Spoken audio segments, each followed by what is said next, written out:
વિશ્વાસ અને સહનશક્તિ આ બે વસ્તુ બધા સંબંધમાં જરૂરી છે.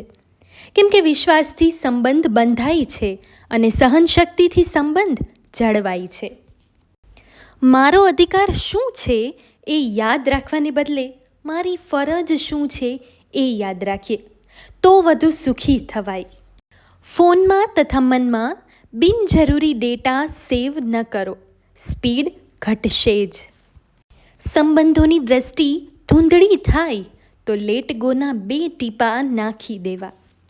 કોઈ પણ વ્યક્તિ આપણો મિત્ર કે શત્રુ બનીને આ સંસારમાં નથી આવતો સાહેબ.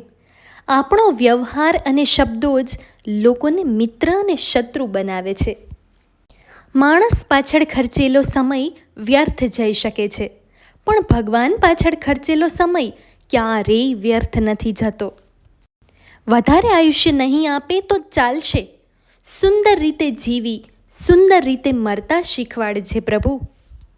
ગઈકાલના પાનામાં કંઈ સુધારો થઈ શકશે નહીં. આજનું અને આવતીકાલનું પાનું કોરું છે. ઉઠો, તમે ધારો એ લખી શકો છો.